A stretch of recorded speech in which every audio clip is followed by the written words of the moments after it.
When I was poor, I agreed to my wife's family's marriage contract, but after her affair, they insisted I destroy it, claiming she earned half my wealth for tolerating me all these years, so I executed my perfect payback. Hey everyone, this is going to be a long one, but I need to get this off my chest somewhere. I just finalized my divorce last month, and holy hell, what a journey it's been. Let me rewind to about 12 years ago when this whole mess started. I was 31 years old, working construction as a junior project manager and pulling down maybe $52,000 a year. Not exactly living the dream, you know? I had about $82,000 in student loans hanging over my head from an engineering degree that I'd barely used because the job market absolutely sucked when I graduated. Then I met Victoria, and man, this woman was seriously out of my league. Like we weren't even playing the same sport. She was 29, a gorgeous brunette who always looked like she'd just stepped out of some high-end fashion magazine. She had this way of carrying herself that screamed, "I've never worried about money a single day in my life." At the time, she was working part-time as a veterinary technician, which seemed normal enough to me. What I didn't know then, and wouldn't find out until we'd been dating for about 4 months, was that Victoria came from serious money. I'm talking about Thompson Automotive Empire money. Her parents, Robert and Catherine, owned 4 car dealerships across our entire region. Here's the thing, though. I had inherited my grandfather's business when I was 28, but it wasn't exactly something to brag about. Harold's Metalworks was this tiny fabrication shop that made random metal parts for local companies. Picture the most stereotypical old machine shop you can imagine. That was it. Ancient equipment everywhere, an office that looked like it hadn't been updated since the Reagan administration, and a computer that probably still ran Windows 98. Between juggling my construction job and trying to keep the shop from going under, I was basically living paycheck to paycheck. Victoria was surprisingly cool about my financial situation initially. She'd swing by the shop sometimes and chat with the old-timers who worked there. We dated for about 3 years before the marriage conversation started getting serious, and that's when the Thompson family money situation got really complicated. Robert pulled me aside one day when I was visiting their house.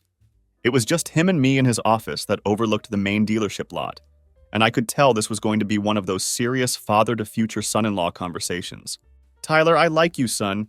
You're a stand-up guy and you make Victoria happy," he began.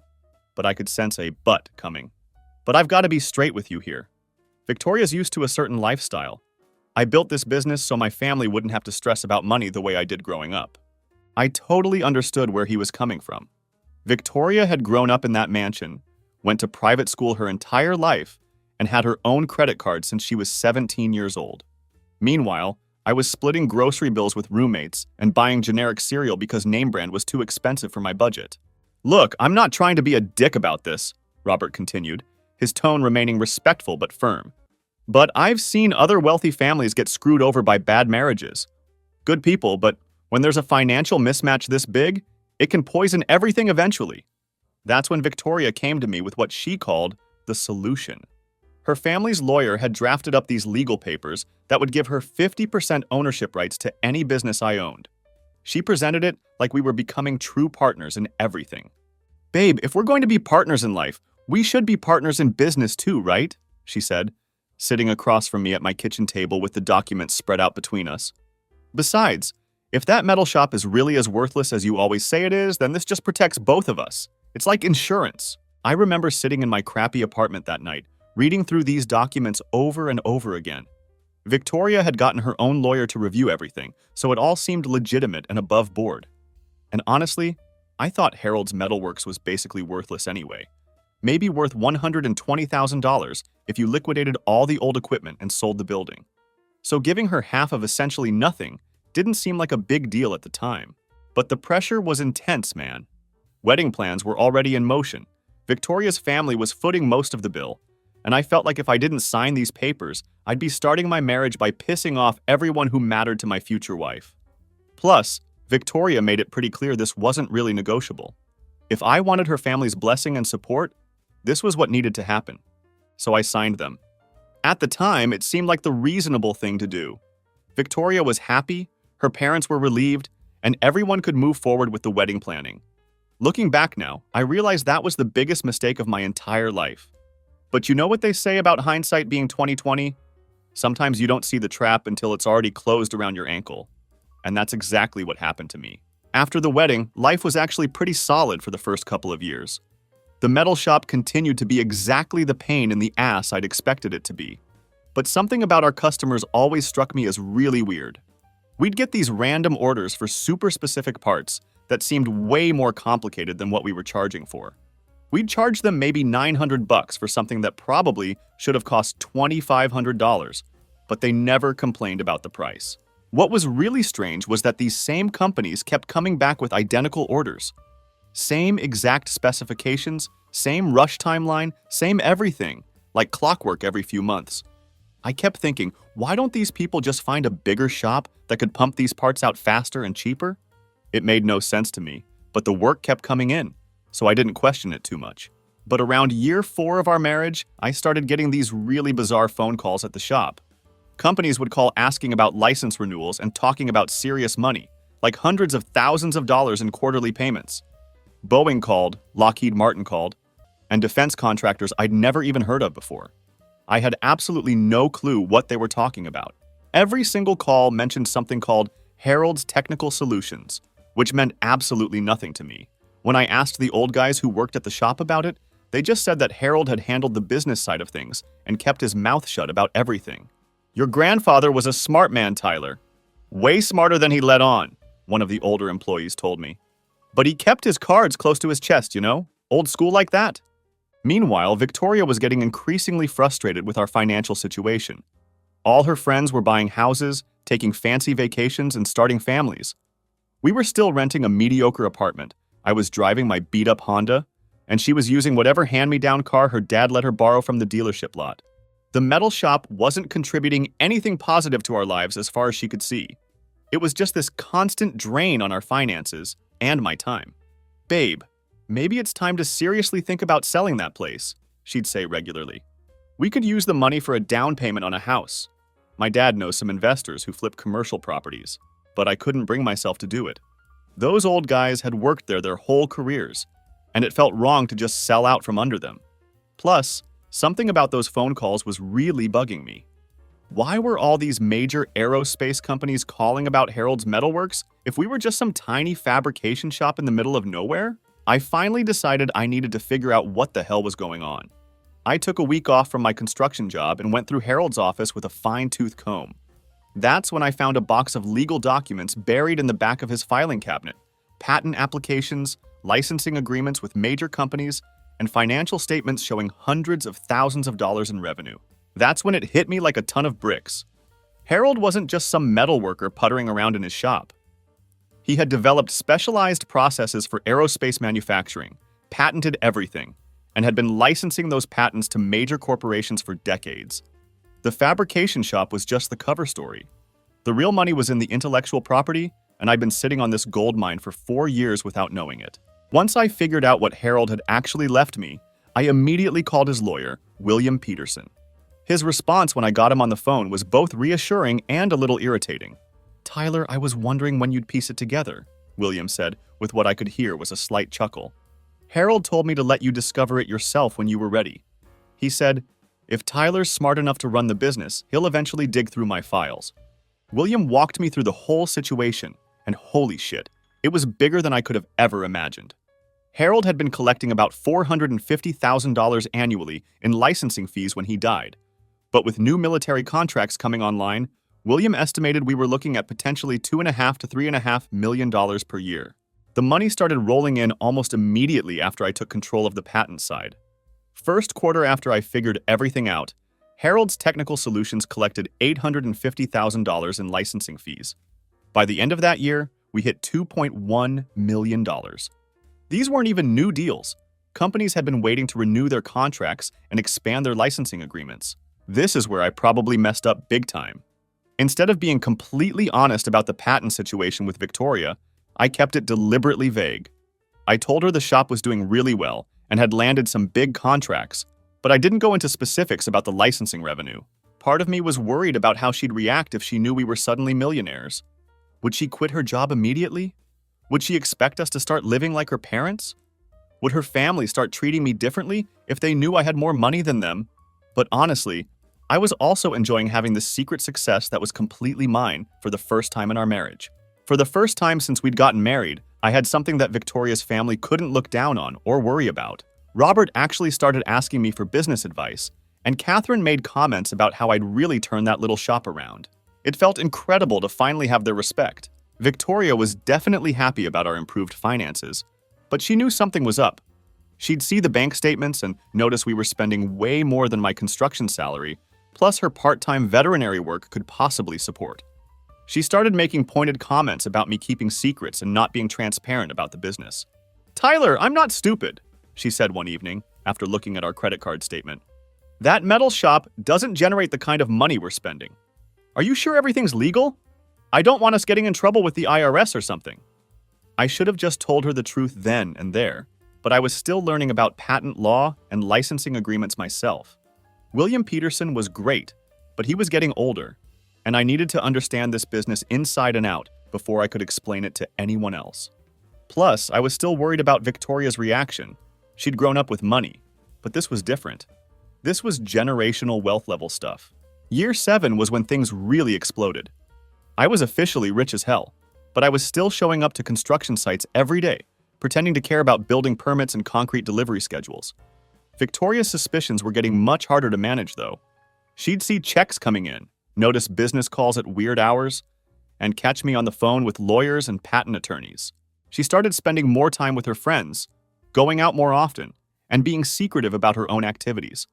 But she'd come home with shopping bags from expensive stores and talk about restaurants I knew her veterinary technician friends couldn't possibly afford. Something was definitely changing about Victoria, but I was so focused on learning the patent business that I didn't pay enough attention to what was happening with her. The other thing that was weird was how Victoria started talking about money. She went from being careful with spending to acting like we had unlimited funds. New clothes every week, expensive spa treatments, and constantly talking about redecorating our house that we just bought. "Tyler, we're finally doing well financially. Why can't I enjoy it?" she'd say when I questioned the spending. "You've been telling me for years that the business was struggling, and now suddenly we have money, but you want me to live like we're still broke." She had a point, but something felt off about the whole situation. Victoria had always been smart about finances, even when her family was covering everything. Now she was spending like someone who'd never had to think about where money actually came from. Looking back, I think this was when Victoria started to resent me for keeping the business details secret. She knew we were making serious money, but she felt shut out of the decision-making process. And instead of addressing that directly with me, she started finding other ways to feel important and included. That's when she started getting involved in all these investment groups and financial planning seminars with her new circle of friends. Friends I'd never met and events I was never invited to.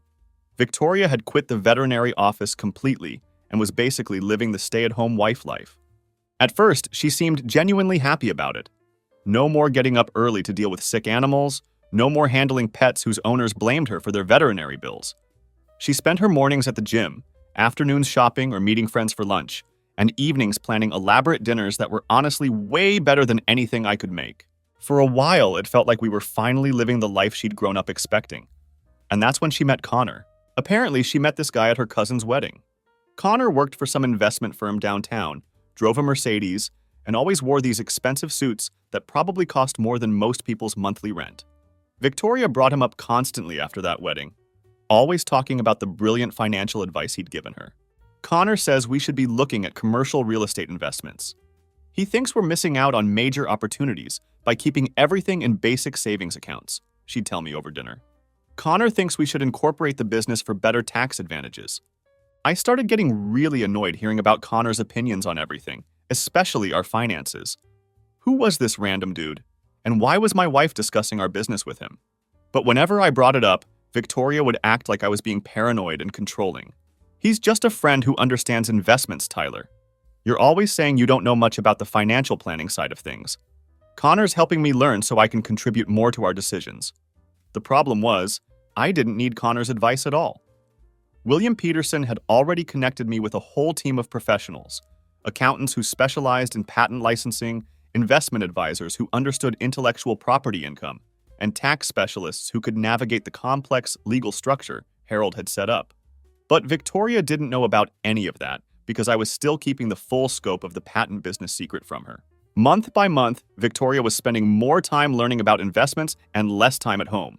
She'd go to these networking dinners that somehow always included Connor, and she started dressing differently too. More professional, more expensive, like she was trying to fit into some new social circle that I wasn't part of. I was working longer hours myself, so initially I didn't think much about her new schedule. But Victoria's behavior was getting harder and harder to ignore.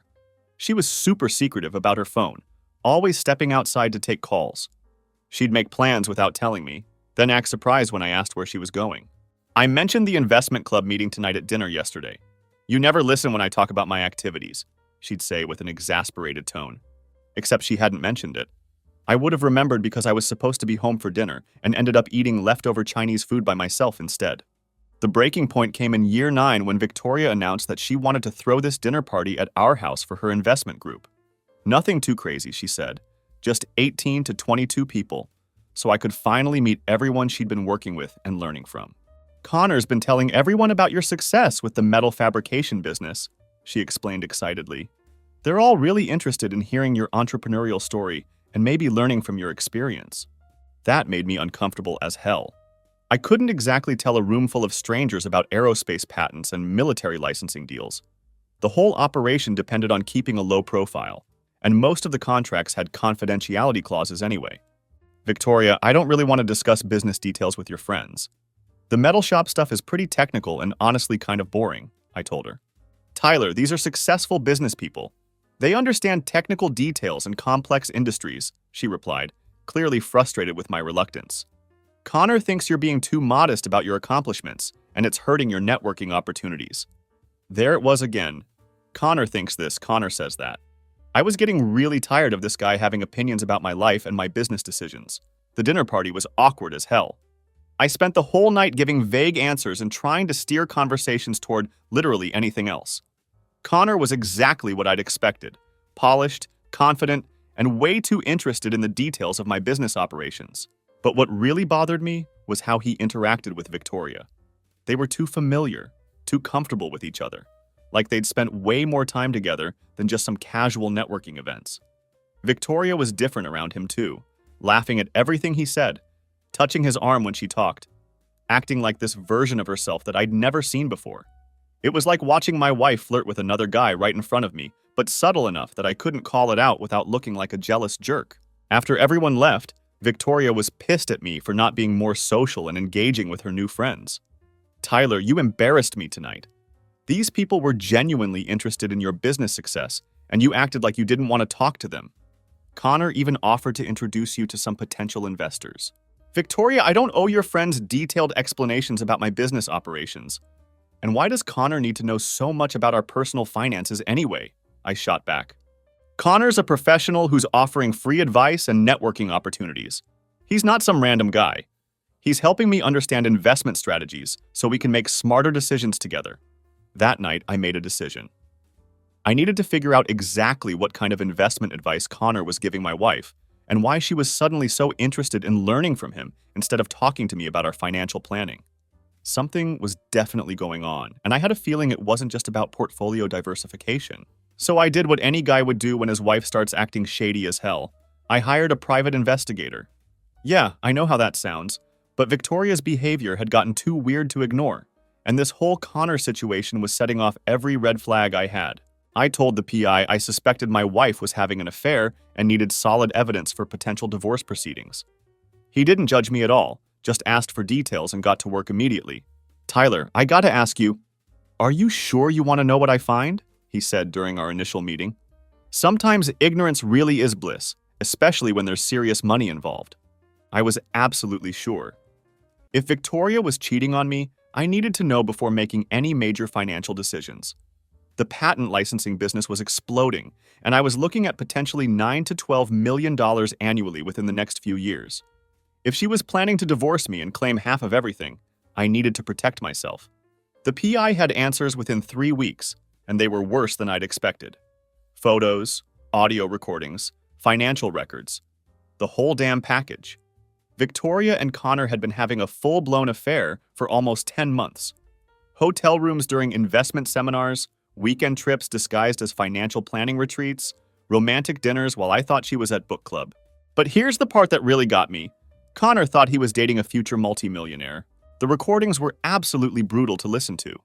Victoria talking about how the metal fabrication business was worth millions, how she was married to this successful entrepreneur who was too modest about his accomplishments. Connor was eating it all up, making plans for their future together once Victoria divorced her blue-collar husband who doesn't appreciate what he has. The business partnership papers only cover his original assets, Victoria told Connor during one recorded conversation that made my blood boil.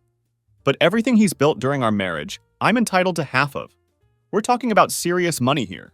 Enough for both of us to retire young and travel the world. The irony was absolutely perfect. Connor wasn't who Victoria thought he was either. The PI's background check revealed that Connor was basically a mid-level sales guy at a struggling regional investment firm. The Mercedes was leased. The expensive suits were probably maxing out his credit cards, and he was living in a rented condo that he split with a roommate. Connor was projecting success just as much as Victoria was projecting knowledge about my business. And they were both planning to live off money that Connor thought Victoria was going to get from divorcing me. Two frauds planning to screw over someone they both completely underestimated. It was beautiful in the most twisted way possible. The whole thing was pathetic and infuriating at the same time. My wife was cheating on me with some wannabe finance bro who was only interested in her because he thought she was about to inherit millions. And Connor was pretending to be successful to impress a woman who was planning to steal half of my aerospace patent empire that she didn't even know existed. I spent about 3 weeks figuring out my next move. Part of me wanted to confront Victoria immediately and throw all the evidence in her face, but my PI advised me to be strategic about it. This was about to become a very expensive divorce, and I needed to make sure I had all my ducks in a row. William Peterson confirmed exactly what I'd hoped when I brought him the situation. Victoria's 50% ownership rights only applied to Harold's Metalworks, the actual fabrication shop. Harold's Technical Solutions LLC was a completely separate entity that owned the patents and licensing agreements. The paperwork Victoria had signed years ago gave her rights to machinery, buildings, and manufacturing contracts. She had zero legal claim to the intellectual property that was generating millions annually. That's when I realized how perfectly this whole situation was going to play out. Victoria was planning to screw me over using legal documents she thought gave her rights to millions. But she was actually going to screw herself. The business she thought was worth a fortune, Harold's Metalworks, was still basically worthless. Some old machines, a building that needed repairs, and manufacturing contracts worth maybe $900,000 annually. Total value maybe $250,000 if you liquidated everything. Meanwhile, Harold's Technical Solutions was bringing in $5+ million annually and growing faster every quarter. And Victoria had absolutely no legal claim to any of it. I decided to let Victoria make the first move. My PI kept monitoring the affair while I quietly moved assets around and made sure all the corporate paperwork was bulletproof. If Victoria wanted a divorce, she was going to get exactly what she'd legally contracted for, half of basically nothing. The confrontation came about 4 months later when she finally sat me down for what she called a serious conversation about our future. "Tyler, I think we need to talk honestly about our marriage," she began, using that calm, reasonable tone that I now knew was complete bullshit. "We've grown apart over the years. We want different things out of life, and I don't think we're making each other happy anymore." I let her talk. She gave me this whole mature, reasonable speech about how people change, how sometimes relationships run their course, and how we'd married young and maybe rushed into things without really knowing what we wanted. "I think we should consider a trial separation," Victoria continued, like she'd rehearsed this whole thing. "Maybe take some time apart to figure out what we both really want out of life." "Are you asking for a divorce, Victoria?" I asked directly. "I'm asking for space to think things through. But honestly, yes, I think divorce might be the healthiest option for both of us." Then came the part I'd been waiting for. "Tyler, I know this is hard to discuss, but we need to address the business assets. I know you've built something really successful with the metal fabrication operation, and I want to make sure we handle the financial side fairly." "What exactly do you mean by fairly?" I asked, playing dumb. "Well, we signed those partnership papers years ago, making me a 50% owner in the business. I think the right thing to do is honor that agreement and split everything down the middle." I acted confused and asked her to explain what she meant. Victoria laid out her whole plan: sell the metal shop operation, split the proceeds, and divide up our other assets according to California community property law. She estimated the total value at several $1 million and seemed confident that I'd agree to her terms to avoid a messy court battle. Victoria, those papers you're talking about give you 50% of Harold's Metalworks, the fabrication shop. Are you sure that's what you want? Tyler, don't play games with me, she said, her reasonable facade starting to crack. I know the metal shop is generating millions in revenue. Connor helped me research the aerospace manufacturing industry, and companies like yours are worth way more than you've been letting on. There it was. She'd just admitted to discussing our private business with Connor and researching my operations behind my back. But she still had absolutely no idea what Harold's Metalworks actually was versus what was generating the real money. Okay, Victoria. If that's what you want, we can definitely split up Harold's Metalworks 50-50. You're absolutely sure you don't want to think about this more? She was sure. Victoria was so confident that she was about to become a multimillionaire that she filed for divorce the following week. Game on. The initial paperwork they filed was absolutely hilarious. They were demanding 50% of all business assets and intellectual property, plus long-term spousal support, plus a bunch of other demands that showed they had zero understanding of how Harold's companies were actually structured. Victoria's lawyer was clearly operating under the assumption that Harold's Metalworks was some kind of defense contractor gold mine worth tens of millions. I could picture Robert and Catherine sitting in strategy meetings, talking about how they'd always known I was hiding the true scope of my success. My legal team was locked and loaded for this fight. We had every document going back to the 1980s, every patent filing, every corporate registration, every licensing agreement. Our case was absolutely bulletproof. The discovery process was beautiful to watch. Victoria's team kept demanding financial records for the Aerospace Manufacturing Corporation and getting confused as hell when we handed over the books for Harold's Metalworks, a small fabrication shop with 14 employees making about $900,000 annually in revenue. I heard through the grapevine that Robert was getting frustrated with the delays, probably wondering why it was taking so long to get his daughter her rightful share of my millions. Where are the defense contracts? Victoria's lawyer kept asking during depositions, clearly frustrated with what he was seeing in the books. What defense contracts? My attorney would respond calmly. Harold's Metalworks is a small fabrication shop. They make custom metal parts for local industrial customers. But the millions in revenue, the aerospace connections, the government contracts. You're thinking of a different company. It took Victoria's legal team almost 4 months to figure out that Harold's Technical Solutions even existed as a separate entity. When they finally discovered it and demanded those financial records, my lawyers dropped the nuclear option. Harold's Technical Solutions LLC is a completely separate corporate entity that Mr. Tyler inherited independently, my lead attorney explained, during what I can only describe as the most satisfying legal moment of my life. Mrs. Victoria has no ownership interest in that company and no legal claim to its assets or revenue streams.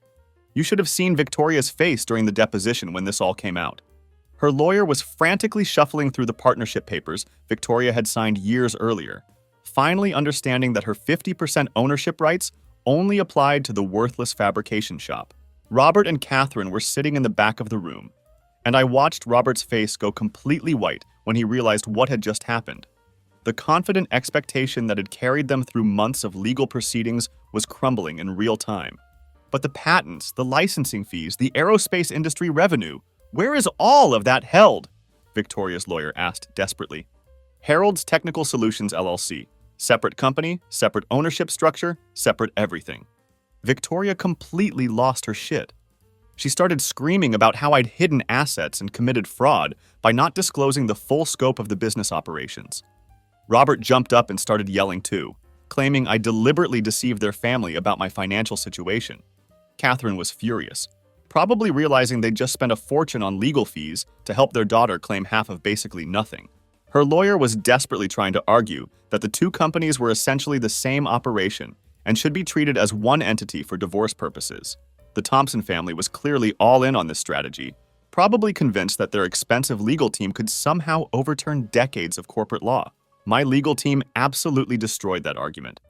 We had decades of corporate records proving that Harold's Metalworks and Harold's Technical Solutions had always been completely separate companies with different tax IDs, different bank accounts, different business purposes, different everything. The fabrication shop made parts.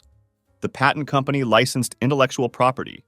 Two totally different operations that happened to be started by the same guy. Victoria's lawyer tried every angle he could think of. He argued that I had a fiduciary duty to disclose the patent income during our marriage. He claimed that keeping the businesses separate was a scheme to defraud Victoria of her rightful assets. He even tried to argue that because some of the fabrication shop's work supported the patent licensing, the companies should be considered integrated operations. None of it worked.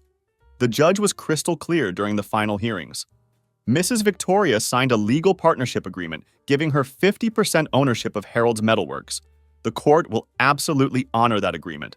However, Harold's Technical Solutions is a separate legal entity with a completely different ownership structure, and Mrs. Victoria has no legal claim to those assets. Victoria's lawyer made one final desperate attempt, arguing that I should be required to pay massive spousal support based on my income from Harold's Technical Solutions. But even that didn't work because the partnership papers Victoria had signed included language specifically limiting spousal support to a small amount for a short period. In the end, Victoria got exactly what she'd legally contracted for: 50% ownership of Harold's Metalworks, a small fabrication shop worth maybe $250,000 total if you sold all the equipment and the building. She also got some furniture, her personal belongings, and about 20 months of minimal spousal support that barely covered her car payment. What she didn't get: any claim to Harold's Technical Solutions, which was now generating about $7 million annually in patent licensing fees. No share of my investment accounts that I'd built using that income. No claim to our house, which I'd purchased entirely with licensing revenue. No long-term financial support. Victoria was absolutely devastated by the outcome. I watched Robert and Catherine's faces go from confident expectation to complete shock to pure anger in about 45 seconds. They'd been so sure their daughter was about to become independently wealthy, and instead, she was walking away with half of some old machinery and a building that needed repairs. Robert actually stood up and started arguing with the judge, claiming there had to be some mistake or misunderstanding. "Your Honor, surely this can't be right. The business generates millions in revenue." The judge had to threaten him with contempt to get him to sit down and shut up. Catherine looked like she was about to have a stroke. She kept whispering furiously to Victoria's lawyer, probably demanding to know how they'd missed something so fundamental about the corporate structure. You could see the math running through her head, all those legal fees, all that time and energy, all for basically nothing. The aftermath was even more brutal than the courtroom drama. Victoria had quit her veterinary technician job years earlier and had no real career to fall back on. Connor disappeared faster than a fart in the wind the minute he realized she wasn't getting the big payday. Turns out he was only interested in her for the money he thought she was going to inherit, just like she was only interested in mine. The final insult came when Victoria tried to sell her 50% share of Harold's Metalworks to get some cash. Turns out nobody wanted to buy half ownership of a small fabrication shop with aging equipment and a handful of old employees. She was stuck with an asset she couldn't monetize and couldn't afford to operate. She ended up moving back into her childhood bedroom at her parents' house. Robert and Catherine were still supportive of Victoria, but you could tell they were pissed about how much money they'd wasted on legal fees for a case that went absolutely nowhere. The whole Thompson family had been so convinced they were about to stick it to me and get Victoria set up for life. Instead, they'd blown probably $250,000 on lawyers just to help their daughter claim half of some old machinery. Robert called me a few weeks after everything was finalized, and he was clearly embarrassed as hell. Not apologetic exactly, but definitely humbled by how badly they'd misread the situation. "Tyler, I'll be honest. We thought you were hiding assets and trying to screw Victoria over. Turns out we just didn't understand how your grandfather had set things up." Catherine was even more bitter about the whole thing. She'd been the one pushing Victoria to fight for what's rightfully hers and encouraging the aggressive legal strategy. Finding out that Victoria had basically been chasing fool's gold for months really stung, especially since they'd been footing the bills. The Thompson family's reputation in their social circle took a hit too. Everyone knew they'd backed Victoria's divorce, expecting her to walk away with millions. When word got out that she'd ended up with basically nothing, it became obvious that the whole family had massively overplayed their hand. Robert mentioned that some of their country club friends had started making comments about their poor business judgment. Victoria went from living in our nice house as the wife of a secretly wealthy businessman to sleeping in her old twin bed while her parents dealt with the aftermath of supporting her failed money grab. Meanwhile, I kept absolutely everything I'd built. Harold's Technical Solutions kept growing. We're now licensing patents to companies developing next-generation military aircraft and commercial aviation systems. I've got more money than I know what to do with, and it's all legally protected from any future claims Victoria might try to make. Connor tried to contact me about 8 months after the divorce was finalized. Apparently, he'd figured out that I was the one with the real money and wanted to discuss potential investment opportunities and partnerships. I had my lawyer send him a cease and desist letter that basically told him to get lost permanently. Victoria has reached out a few times over the past year, usually when she needs money for something important like car repairs or medical bills. Last I heard, she was working part-time at another veterinary office and still living with her parents at age 39. Connor moved to Dallas for a new sales job and hasn't contacted her since. The whole experience taught me everything I needed to know about people, money, and marriage. Victoria's family had always been paranoid about protecting their wealth from gold diggers, but they never realized their own daughter had those exact same tendencies. She saw what she thought was easy money and was willing to destroy our marriage to get her hands on it. The beautiful irony is that Victoria's greed was exactly what ended up protecting me. If she'd been faithful and honest, I probably would have shared everything with her eventually. We could have been genuinely wealthy together, traveling the world and living the life she'd always dreamed of. Instead, she tried to trap me with legal documents and ended up trapping herself in the most spectacular way possible. That's what happens when you get too clever for your own good. Victoria thought she was playing chess while I was playing checkers, but she didn't even understand what game was actually being played. She spent months planning to cash in on a business she thought was worth millions, working with a guy who was pretending to be successful to impress her, all while having an affair that she thought I was too stupid to notice. The partnership papers she'd insisted I sign, the ones that were supposed to guarantee her financial security, ended up being the very thing that limited her to worthless assets. She literally wrote her own financial doom into a legal contract and then spent a fortune trying to enforce it. Looking back, I think the funniest part is how confident everyone was. Victoria was sure she understood my business. Connor was sure he was dating a future millionaire. Robert and Catherine were sure they were about to stick it to the son-in-law who'd been hiding his success. Victoria's lawyer was sure he could prove the companies were the same entity. They were all so absolutely certain they had me figured out. But none of them bothered to do the basic research that would have shown them exactly how wrong they were.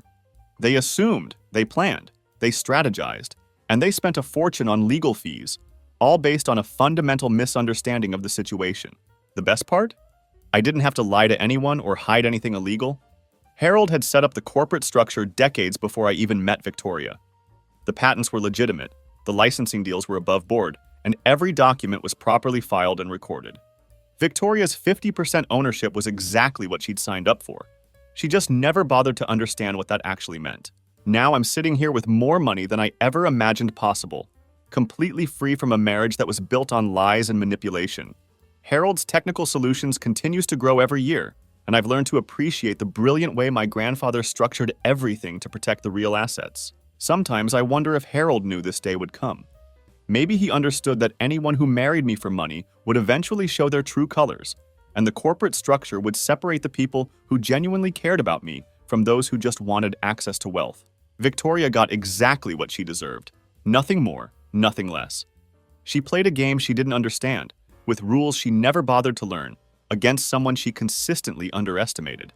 The prenup that was supposed to protect her ended up being her downfall, and the man she thought was too naive to see through her schemes ended up being the one holding all the cards. Justice served, lesson learned, and life goes on. Sometimes the best revenge really is just letting people destroy themselves with their own greed and stupidity. TLDR. Wife tried to divorce me for half my multi-million-dollar business, but the prenup she insisted on only gave her rights to the worthless front company, not the separate patent licensing operation, generating millions annually. She ended up with half of some old machinery while I kept everything that actually mattered.